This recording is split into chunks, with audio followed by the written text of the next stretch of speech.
ஐயா வணக்கம் ஐயா. வணக்கம். ஐயா நான் வந்து சிறுகாய் பக்கத்துல எர்க்கூர்ல இருந்து வரேங்கய்யா. சரி, சரி. உங்களுடைய நிகழ்ச்சிகள் நிறைய பார்த்துருக்கேன் ஐயா. ஓஹோ! உங்கள்ட்ட அந்த நிகழ்ச்சிகள் நிறைய பார்த்து நிறைய மருந்தெல்லாம் செஞ்சுட்டு இருக்கீங்க. அப்படியா? நிறைய தொழில் நல்லா போயிட்டு இருக்குய்யா. ஆ.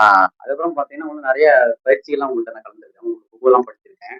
ஆமா, ஆமா. நீங்க வாங்கியிருக்கீங்க. இப்ப ஆமா. ஞாபகம் இருக்கு. நிறைய நிறைய நிறைய நெல் திருவிழாலாம் கலந்துருக்கேன்யா. சரி. அதுல வந்து உங்களுடைய புக்குகள் நான் வாங்கி படிச்சிருக்கேன். ம். அதுல வந்து இன்னும் நிறைய மருந்து கருத்துக்களும் உங்கள்ட்ட நான் இப்ப என்னென்ன செய்றீங்க? நாங்க இப்ப தைலம் செய்றோங்கய்யா. ம். வேற? அப்ப தைலம் அந்த மாரி மருந்துகள் ம். இன்னும் நிறைய செய்யணும். சரிங்க. எவ்வளவுதான் நான் எழுதியிருக்கேன், எவ்வளவுதான் சொல்லியிருக்கேன். ஆமாங்க. அப்போ எலும்பு நரம்பு அதான் தைலம் மட்டும் செய்றீங்க. இன்னும் வந்து ஆரோக்கியத்துக்கான செலவும் இருக்கலாம். கண்டிப்பா. அந்த மாதிரி நான் சொல்லித் தரேன். சரி. அது மாதிரி செய்யுங்க. சரி. இது தெரியுதா டேபிள்ல இருக்கிறது? இது தெரியுதா? அது பாத்துருக்கீங்கய்யா. அது என்னங்க அது? இதுதான் தேத்தான் கொட்டை. பாப்பீங்களாய்யா?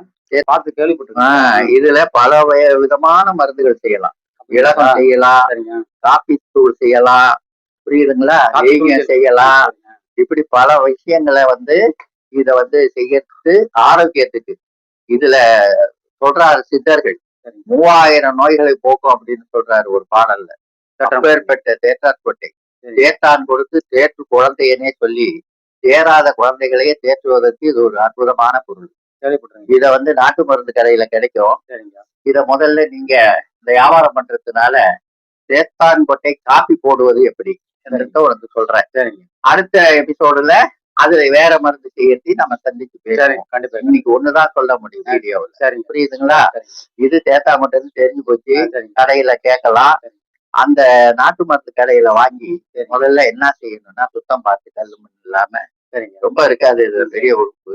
பசும்பால் வாங்கி இது முழுகிற அளவுக்கு ஒரு 1/4 கிலோவோ 1/2 கிலோவோ முழுகிற அளவுக்கு ஊற போட்டுரு. நைட்டு இரவு ஊற போட்டுருங்க.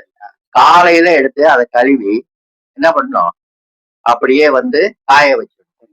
நல்லா கழுவிட்டு காய வச்சிடணும். இன்னொரு விஷயமும் செய்யலாம். அடுத்தது என்ன பண்ணணும்னா முதல்ல ஊற போட்டுட்டு பண்ணிடுங்க. அடுத்தது வந்து அதே பசும்பாலை ஊத்தி வேக விடணும். கொஞ்சம் வேக வைக்கணும். அது சுண்டணும். சரி, இது முழுகிற அளவுக்கு பாலை ஊத்திட்டு சுண்டணும். சுண்டுனா நெய் மாதிரி இது மேலேயே அப்படியே 10% இருக்கும். அந்த சுண்டுன பின்னாடி அப்படியே காய வச்சுட்டு கழுவி எடுத்துட்டு ஒரு இரும்பு வாணலி இல்ல சில்வர் பாத்திரமா கூட இருக்கலாம். நல்லா தீ மூட்டிக்கிட்டு, புரியுதா? அதுல இத குட்டிடணும். வேற ஒண்ணுமே செய்ய வேண்டியதில்லை. குட்டிட்டு நல்ல ஒரு கரண்டிய வச்சு அதை எரிச்சுக்கிட்டே இருக்கணும். எரிச்சுக்கிட்டே இருந்து கிட்டி விட்டுக்கிட்டே இருக்கணும். கருகணும். ஆமா, கருகி அப்படியே வரும். அந்த கருகிற அளவுக்கு நம்ம எடுத்துக்கிட்டே இருந்தா நல்ல வாசனை. கருகின உடனே வாசனை வரும். என்ன வாசனை வரும்? காப்பி தூள் வாசனை. நீ வீட்டுல செஞ்சீங்கன்னா ரோட்ல போறவங்களுக்கு இங்க காப்பி தூள் அரைக்கிறாங்கன்னு நினைப்பு வரும். சரிங்க. நீங்க காப்பி தூள் கடைக்கெல்லாம் போயிருப்பீங்க. சரி, அந்த கடை பக்கம் போனா காப்பி தூள் வாசனை அடிக்கும். கண்டிப்பா அடிக்குதா? புரியுதா? அந்த மாதிரி ஒரு வாசனை இத வறுக்கும் போதே வந்துடும். ஆனா கருக வறுக்கணும். அப்படிலாம் மேல கூட அப்படியே தீப்பத்தின மாதிரி இருக்கும். அது கருகும். கடைசி வரைக்கும் அது பவுடர் ஆகிற வரைக்கும் பண்ணிட்டு கொஞ்சம் கொஞ்சம் இருக்கும். அதை வந்து சூடு ஆறின பின்னாடி மிக்சியில வச்சு அரைச்சிட்டு அப்படியே மாவு சல்லடையில வச்சுக்கலாம். வலிச்சு பானம் பண்ணிக்கலாம். வச்சுட்டு நீங்க வந்து அதை காப்பிக்கு பதிலா காப்பி தூளுக்கு பதிலா நீங்க அதை போட்டு பால் போட்டு சாப்பிடலாம். வெறுமனே கூட சாப்பிடலாம் டிகாஷன் வச்சு. இதை வந்து நீங்க பாக்கெட் பண்ணி கூட நீங்க விற்பனையும் பண்ணலாம். இந்த சித்த மருத்துவ மாநாடுகள்ல எல்லாம் சில பேரு என்னுடைய வீடியோவை பார்த்துட்டு நான் தினமலர்ல இதை பத்தி எழுதியிருக்கேன், சாய் டிவில பேசியிருக்கேன், செஞ்சு காட்டியிருக்கேன். அதையெல்லாம் பார்த்துட்டு பெரிய பெரிய ஆட்கள் எல்லாம் வந்து இதை ஒன்ன மட்டுமே செஞ்சு விற்பனை பண்றாங்க. அந்த மாதிரி மாநாடுகள்ல பாருங்க. நீங்க இதையும் செய்யலாம். இதுக்கு பெரிய மருந்து கட்டுப்பாடு இதெல்லாம் ஒண்ணும் கிடையாது. நீங்க தைலம் எப்படி விற்கிறீங்களோ அது போல காப்பி தூள் நீங்க தயார் பண்ணி விற்கலாம். தேத்தாரை பத்தி இன்னும் விரிவா உங்களுக்கு நான் சில கையெடுத்து தரேன். சரிங்க. அதை போட்டு கூட ஒரு போர்டு போட்டுட்டு இங்க தேத்தான் காப்பி கிடைக்கும் அப்படின்னு சொல்லி கூட விற்பனை நீங்க பண்ணலாம். சரிங்க.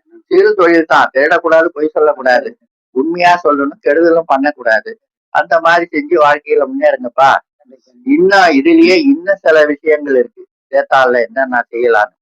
அடுத்த எபிசோடுல உங்களுக்கு சொல்றேன். சரிங்க. இது தேத்தாங்கொட்டை நல்லா தெளிவா தெரியுதா? தெரியுது, தெரியுங்க. தெரியுதா? தெரியுது, நாட்டு தெரியுது. மருந்து கடையில வாங்கலாம். சரி. இது கொஞ்சம் பால்ல ஊற வச்சு நேரம் ஆயிட்டு காய்ச்சதுனால கலர் மாறி இருக்கு. புரியுதா? கையில கொஞ்சம் குட்டுங்க, நேயர்களுக்கு காட்டுவோம், அவங்களும் செஞ்சுக்கிட்டோம்.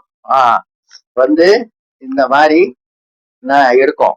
நாட்டு மருந்து கடையில சரிங்க. நீங்க வந்து வாங்கிக்கலாம். இன்னும் பளபளன்னு இருக்கும். புதுசா வாங்குங்க. சரிங்க. இது நாளாகி காஞ்சது. சரிங்க. புரியுதுங்களா? புரியுது.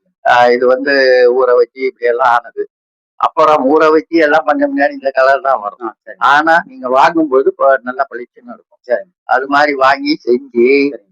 காஃபி பவுடரை எனக்கு எடுத்துட்டு வா. கண்டிப்பா நீ தயார் பண்ணத. முதல் பாக்கெட் உங்களுக்கு தாங்க. நீங்க தயார் பண்ணி எனக்கு எடுத்துக்கிட்டு வாங்க. சரிங்க, சரிங்க. அது எத்தனை கிராம் என்னன்னு பாக்கெட் போட்டு அழகா நீட்டா சரிங்க. தயாரிப்பு தேதி இதெல்லாம் போட்டு எத்தனை கிராம்னு போட்டு விலை போட்டு வில்லு. கண்டிப்பா. வாழ்க்கையில அப்படி நம்ம சித்த மருத்துவத்தையும் வளர்க்கலாம், சரிங்க. வளர்ந்துக்கலாம். உணவாகவும் கொடுத்துக்கலாம். இணை ஆமா, இணை உணவு அது. சரிங்க. அதனால செய்யலாம். சரிங்க. மேற்கொண்டு ஏதாவது உனக்கு தேவைன்னா வாங்க, உங்களுக்கு இன்னும் ஆலோசனை தரேன். சரிங்க, சரிங்க. உங்களை மாதிரி எல்லாரும் என்கிட்ட வரலாம். சொல்லி தர தயாரா இருங்க. சரிங்க. ரொம்ப நன்றிங்க ஐயா. நீங்க இந்த